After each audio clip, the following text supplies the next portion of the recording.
Hey guys, welcome back to Cuba's Automotive. I have the Mercury Sable here, jacked up. It is a 2000 Mercury Sable 3.0 dual overhead cam. And I gotta do a couple things for inspection on this. This is the same one I did the wheel cylinders and the whole brake system in the back. I had to readjust the parking brake. And now I'm repairing the exhaust. Now, pardon my shaky camera, but I don't have it on a stand yet. I just want to be able to get underneath the vehicle real quick and demonstrate what I've done so far. And what I'm going to do, probably a couple of different parts. So far, I have installed one of the catalytic converters. Not that it needed a cat, okay? The problem is here on this flex pipe. And this braided area was completely missing. There was also quite a few different holes along the section here. I can actually see daylight through. And now I'm going to be replacing this guy. The cats from up here to the manifold. It has two oxygen sensors, both downstream. And let me see. It connects to the rear manifold. But as you see here, an exhaust leak there. It just rotted through. The cats are fine. Everything's reading fine. But I do have skewed oxygen sensor readings because of these leaks. And I know, oh yeah, there's another leak right here where the hole down is on the transmission. You can't see it very well, but you can see the black sootiness, I believe, and that's telltale that it has been leaking exhaust out of there. What else?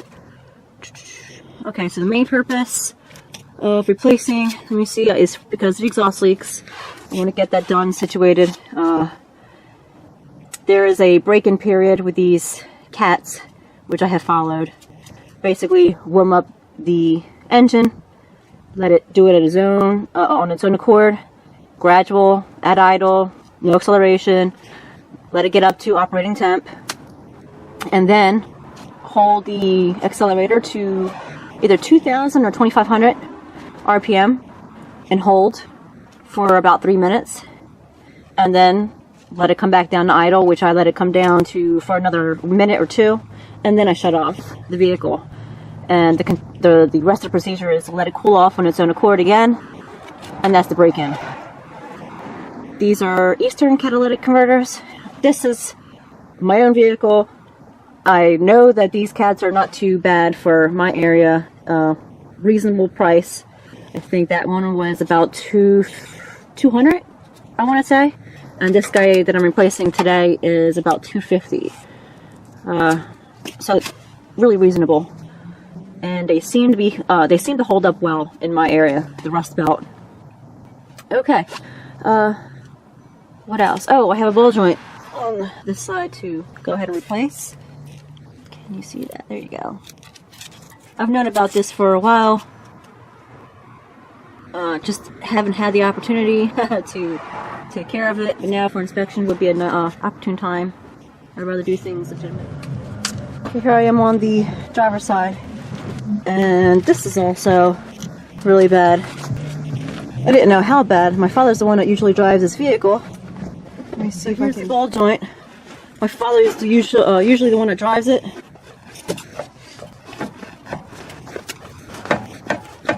Look how bad that is. You see it? See how much it moves? Banana? Yeah. That's really bad. And he's always claiming not to feel a darn thing. I felt it last night. Something in the front end. And apparently that was it. Okay, so we're definitely going to be replacing those. Obviously the passenger side is not as bad, but this side, really. Alright, we'll take care of that. Good thing too. Alright. And what else did I want to do? Just a regular oil change on this. It's not quite 1,000 miles overdue, but close. I want to get it done. And that's it. So stay tuned, guys. So I'm on the top end of the engine compartment. Can you get up? I'm on the top part of the engine compartment here, looking down, and this is the manifold along here, and then I have the main, what do you call that? The main flange, there you go. The main flange for the part that I'm removing. I already have them removed, the nuts removed. Let me see if you can see that. There you go. Boom. And boom. I also have both oxygen sensors disconnected, and I'm going to pull it off together with the exhaust piece, and not worry about removing the oxygen sensors once I have everything off. That way I can really take care on how to remove it and hopefully salvage the oxygen sensors, because again, they're fine, they're good. I have 2 new ones coming anyway, but you know, I'd rather try to reuse this if I can do that, you know. All right. So we're back with the new exhaust here. I'm gonna have this prepped, so when I put it into the vehicle, it's already ready to go. The old one had bolts pressed in here, and I was able to press the other ones out, but I won't be able to use them in here as far as pressing them in. I'll reuse them, but they're just going to be loose in here like a regular bolt, because these holes are a little bit smaller and I don't feel like drilling them out. One of the things I want to do is, these are too small. One of the things I want to do is install the old oxygen sensors in here. I'm going to use my copper grease.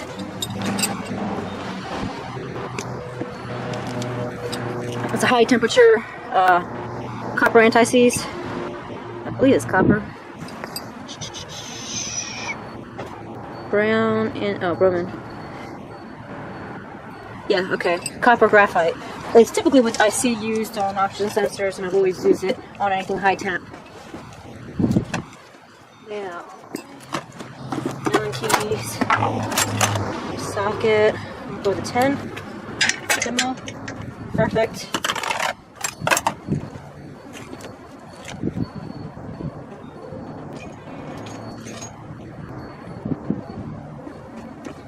Shouldn't be too tight. Boom. Okay. And the guy.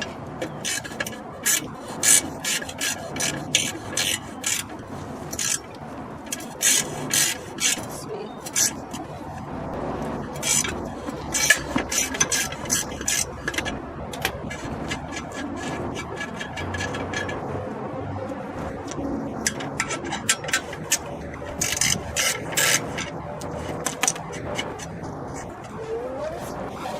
Here.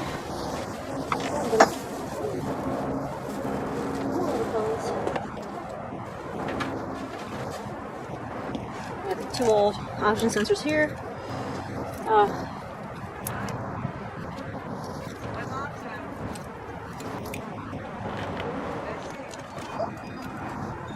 So here I have copper anti-seize. I'm going to install the oxygen sensors now because it's just easier since they're on the top side of the exhaust, and the access is a little bit harder once it's in. I guess not a big deal, but I'm going to try to go for easy. I can see it. And worst case scenario, I already have the new oxygen sensors just in case these fail, which they were working perfectly fine. I don't know if they're original or not, but they are genuine Ford, and so far holding up just fine. This is the one that was in the back. And I'm going to put them exactly where they were before I took them off the old unit.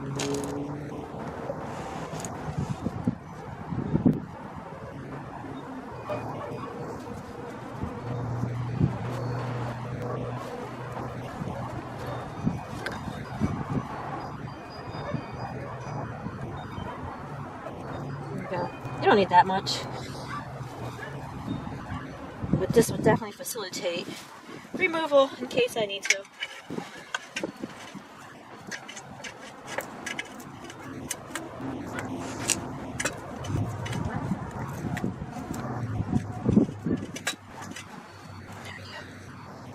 Just torque them down a little bit.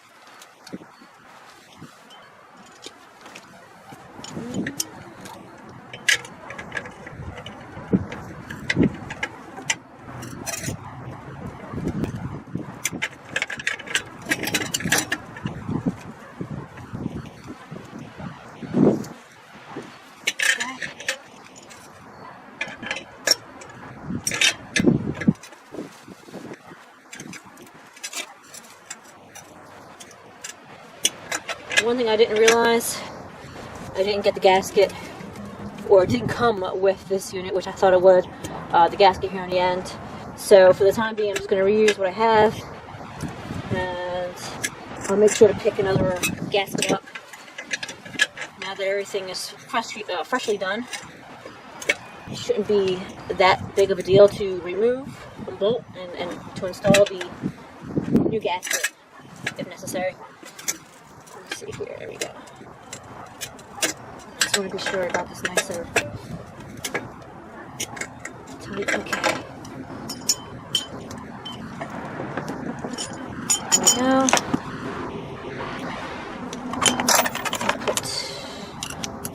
Put 10 mil away.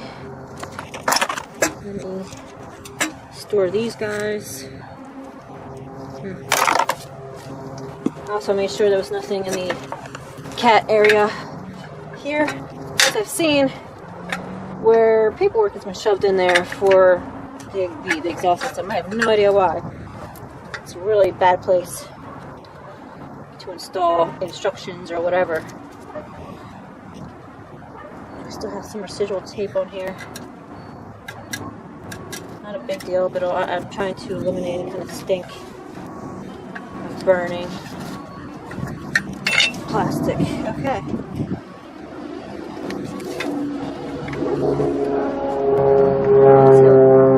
Alright, now let's go install this. So I'm under the vehicle. I just got done doing the exhaust installation. Finally, a couple setbacks. Darn rusted bolts. Now you can see I have both sections installed here. That's the front.